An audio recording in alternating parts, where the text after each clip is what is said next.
When Clint Eastwood walked into an upscale restaurant in Los Angeles dressed in a simple polo shirt and slacks, no one recognized him.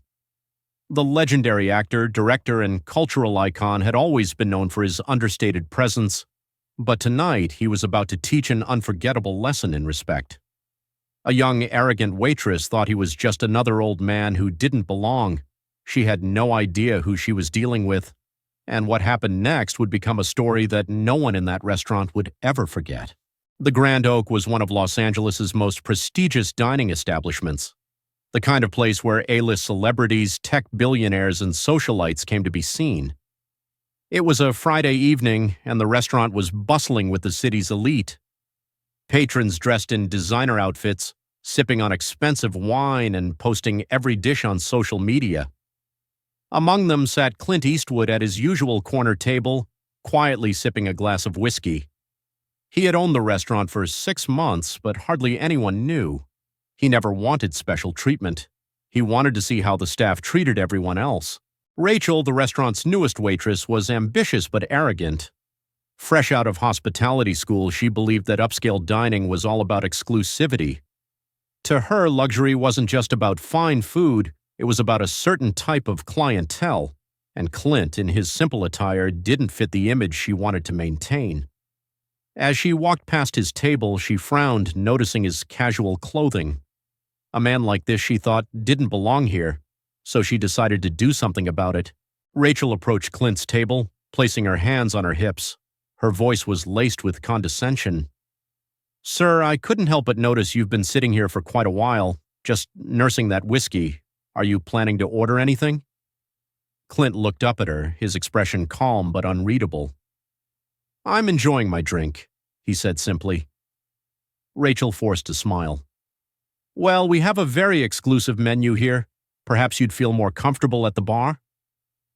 Clint tilted his head slightly, taking another sip. "I'm comfortable here," he said again, unfazed. Rachel's frustration grew.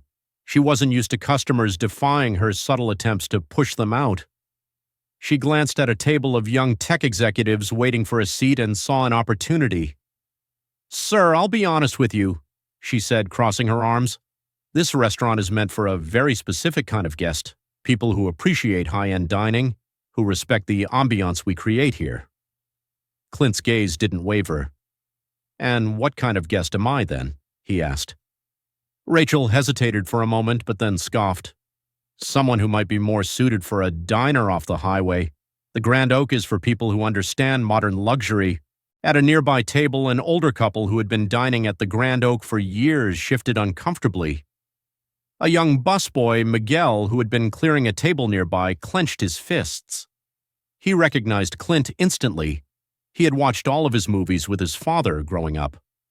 He wanted to intervene, but before he could, Clint did something unexpected. He reached into his pocket and pulled out his phone. "Jerry, bring me the ownership papers and the renovation plans. Yes, right now." Rachel's face drained of color. "Excuse me?" she stammered. Clint put his phone down and looked her straight in the eyes.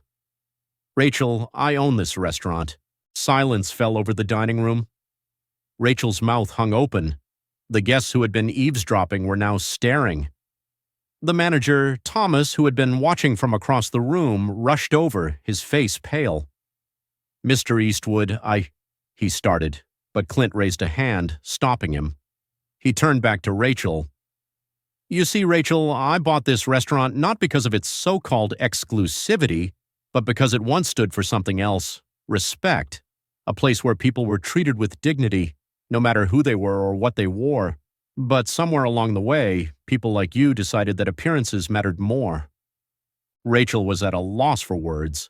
She had humiliated a customer who turned out to be her own boss, and not just any boss, a living legend. Clint continued, 50 years ago, when I was just starting out, I came here in a plain shirt just like this one. The owner back then treated me like I was his most important guest, not because of who I was, but because that's how he treated everyone.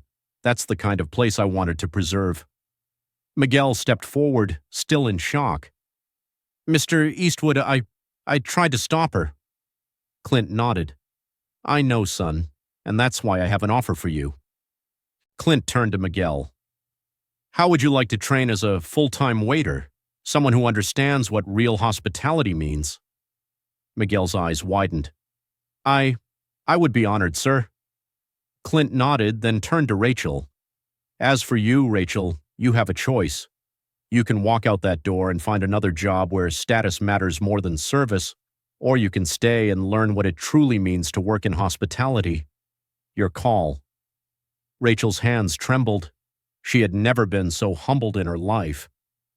I want to stay, if you'll let me. Clint nodded. Then you start over today. As the tension in the room lifted, applause erupted. Not for Clint Eastwood, the celebrity, but for the values he stood for. The older couple clapped. Even some of the young influencers who had been taking photos put their phones down, realizing they had just witnessed something far more meaningful than any viral moment. And from that night on, the Grand Oak became known not just as a place of luxury, but as a place of genuine respect. And every Friday night, if you walked in, you might just see a man in a simple polo shirt, sitting in his usual corner, sipping a glass of whiskey, making sure that respect still lived on. If you enjoyed this story, hit the like button and subscribe for more incredible real-life lessons and unforgettable moments. What's a time you've seen someone be judged unfairly? Let us know in the comments below, and we'll see you in the next video.